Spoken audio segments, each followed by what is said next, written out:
Guess what, guys? I have another game for you.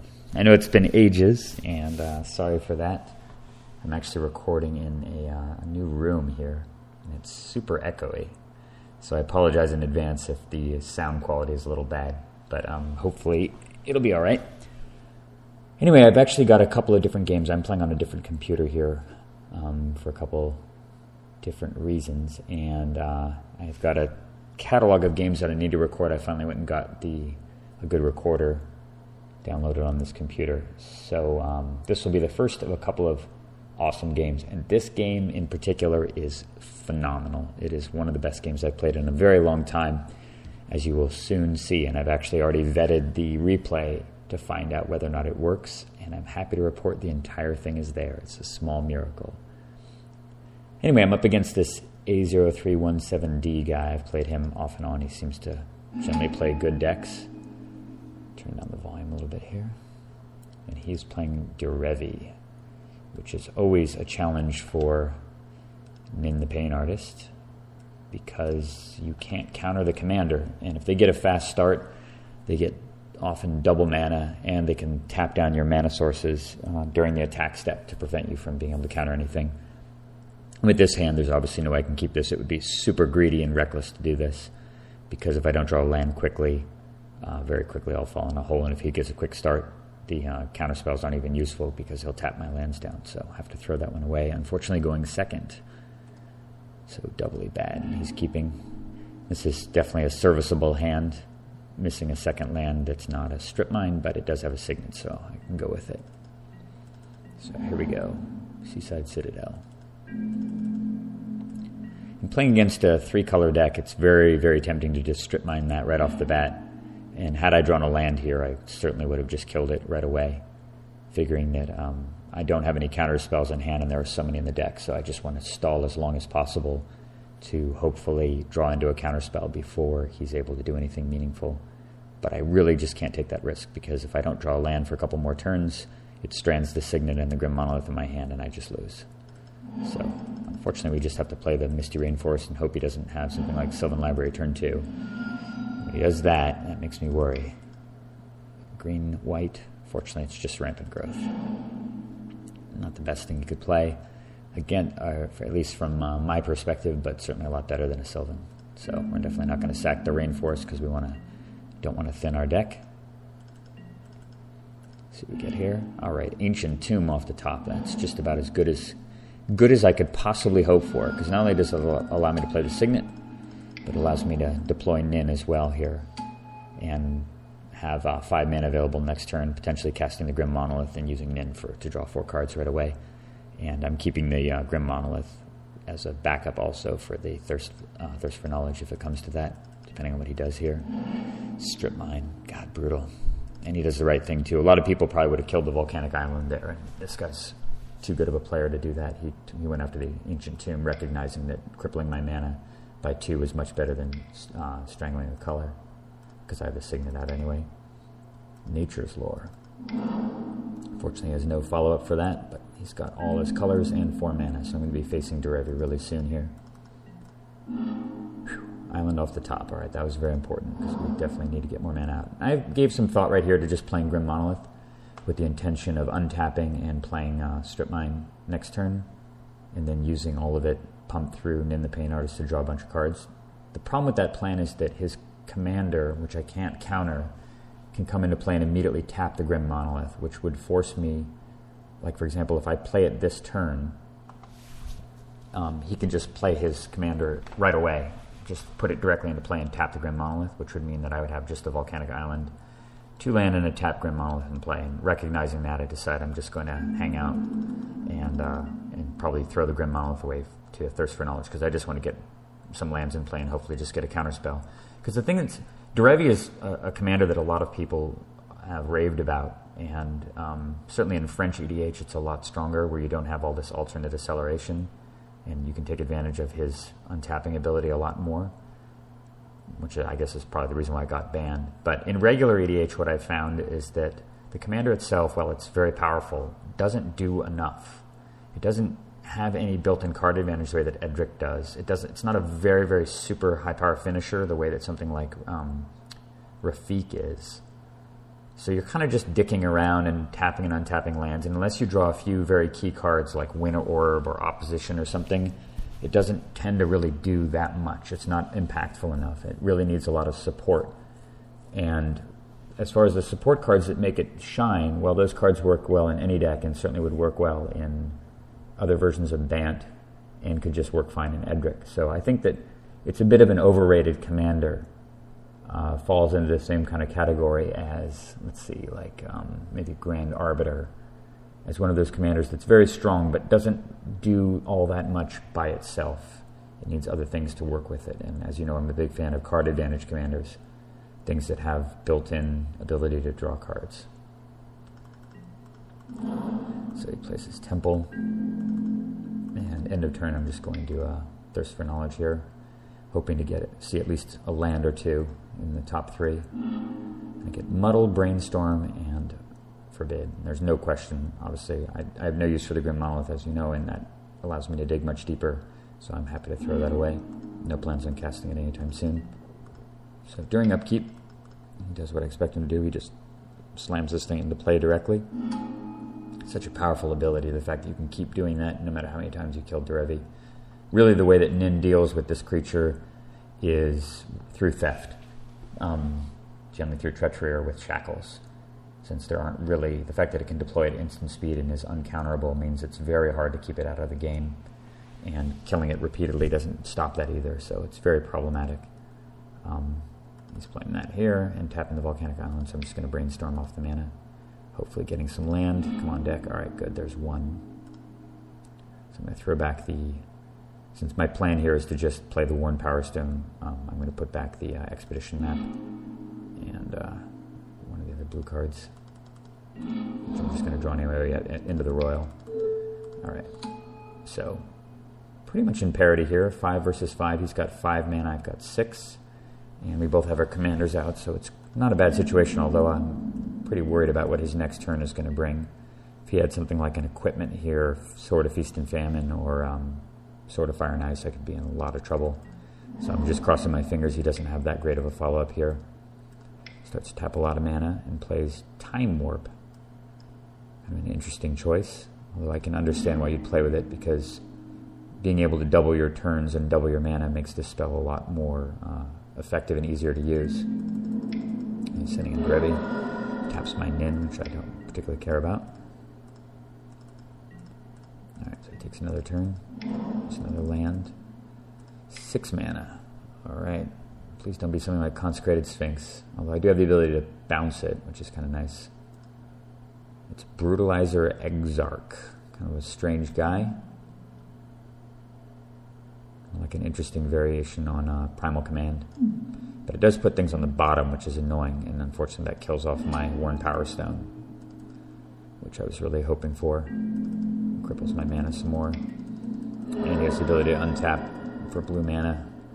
So starting to get under some pressure. It's not the end of the world here, but my mana situation could be a lot better. He's done a pretty good job of dealing with alternate mana sources. Killed basically 4 mana of mine, and if you've seen any games of mine on YouTube, you know that that's really how you beat people in EDH. You keep their mana under control. It's definitely about containment. The Expedition map's kind of nice and timely here. And I gave some thought to actually not playing this because he can tap 2 of my land, which prevents me from forbidding.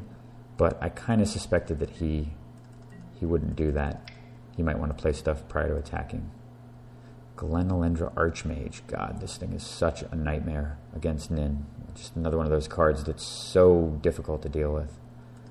So, of course, I have no choice but to forbid, and no question I'm not going to buy back because I've got a couple of alternative ways of dealing with things, and I'm not going to risk him having a counter. I mean, forbidding with buyback into that into 2 blue is just crazy, way too dangerous. As much as important as the forbid is, and the fact that it's my only counter, I just can't risk that. And sure enough, Spell Pierce. I would have been so punished if I had thrown away 2 cards there. So I do have an interesting situation here. I guess he's going to be able to untap blue land. I just have to take the damage. Untapping. Blue and blue. 4 mana available. God, it's just really, really looking bad right now. I topped a Gilded Lotus. Not exactly the strongest play against Glenelendra Archmage. So we're just going to have to sit tight. And my plan here is to just use an inactivation to draw 3 cards, see what we get. It's going to take a lot to fight through the Glenelendra. All right, tapping 4 mana. Just thinking again. Oh boy, 6. What the hell could this be? Oh, okay.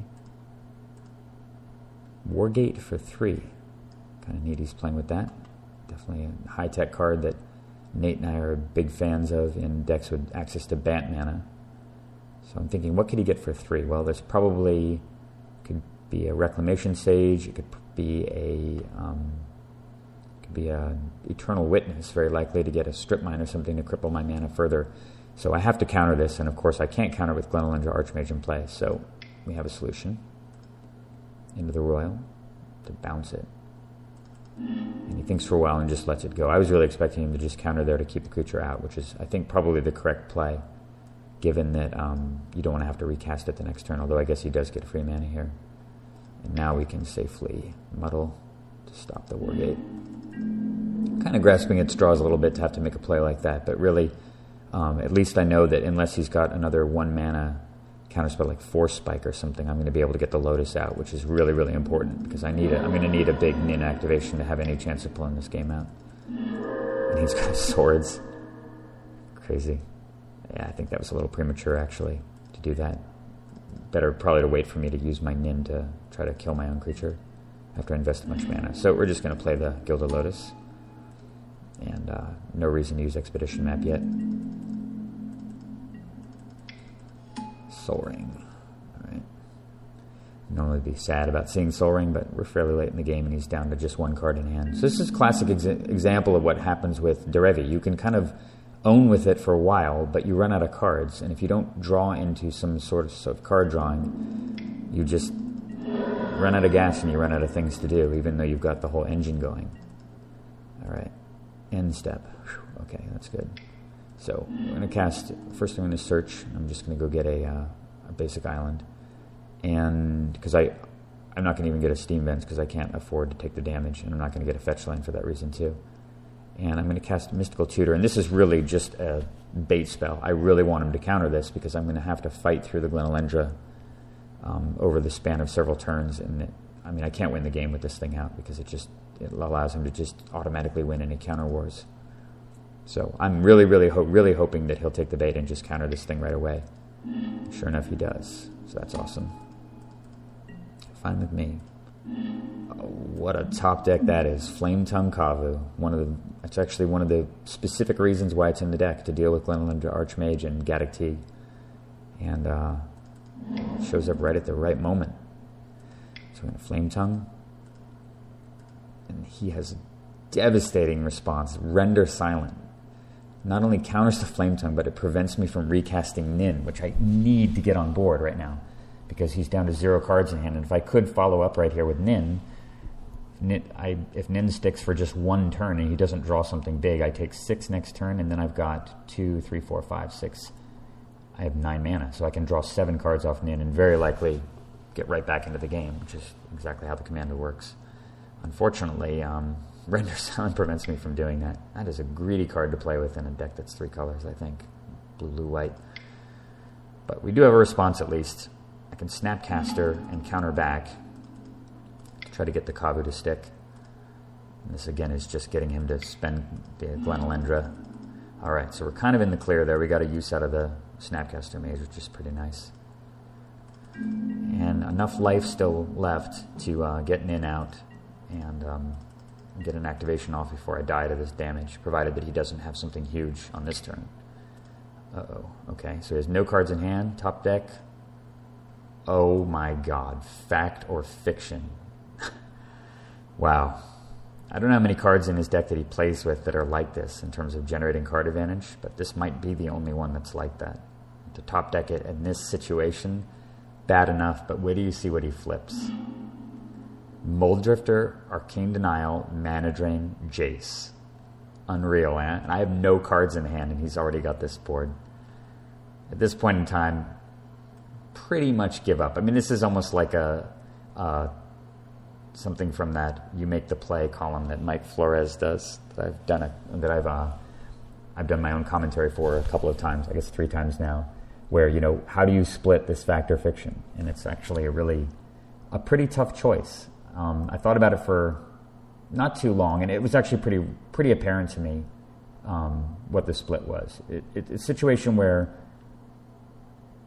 it's sort of the devil you know versus the devil you don't know. The devil I don't know is what cards he gets off of Jason Muldrifter. The devil I know is him getting Arcane Denial and Mana Drain. If he gets Arcane Denial and Mana Drain, with me having this board and him having 5 damage in play per turn, there's no way I win the game if he has 2 counters in hand. So with that in mind, I have to let him have Jace and Muldrifter and Temple Garden.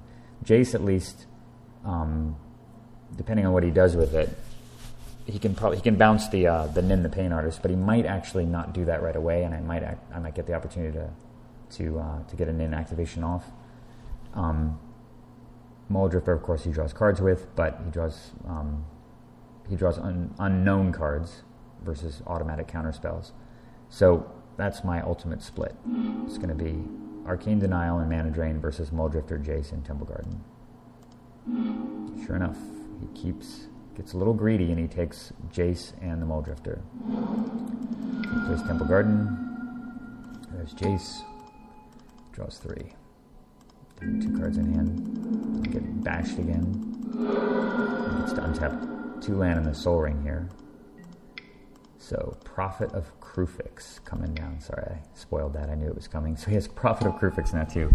Tapped out, but he just drew 3, and he puts Prophet of Krufix in play, and I'm at 14. So at this point in time, the only way, realistically, that I have any chance of recovering this game is 1 card in my deck, and that card is Rolling Earthquake. Because not only does Rolling Earthquake kill the Prophet and kill the Brutalizer, but it also kills Jace and stalls Derevi for a little bit of time. Of course, how do I get Rolling Earthquake? Well, I have a few ways to get it.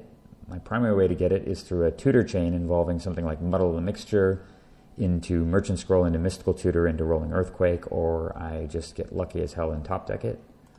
Or my opponent makes this play. During my upkeep, inexplicably, he riffs me with Overload. Unbelievable. So check this out. Obviously, we float 4. Recast Snapcaster Mage, giving flashback to Mystical Tutor, cast it, put Rolling Earthquake on top, and I even have enough mana to play my Izzet Signet too. Unfortunately, I'm 1 mana short of being able to play the Gilded Lotus, which would have been absolutely sick. But here we go. Quake for 3. Redirect. Kill his board, kill Derevi, kill Jace. Thank you very much, A0317D. Couldn't have done it without you. All right, well, I'm not really comfortable because I know that he has a Muldrifter somewhere in the top 2 cards because he put it back with Jace the Mind Sculptor. So he just passes, so that's definitely not Muldrifter. During upkeep. All right, Derevi comes down again. Can never get rid of that damn thing, but at least I have enough mana to play my Lotus. And then I top deck Treachery. Although I had no intention of playing the Lotus, of course. I'm going to play Nin the Pain Artist here, no question, because it's just there's no way I'm going to win the game if I don't draw some cards off of it right away. And then I top deck Treachery. Pretty sick. Snag Derevi, and I've got enough mana left to play Nin.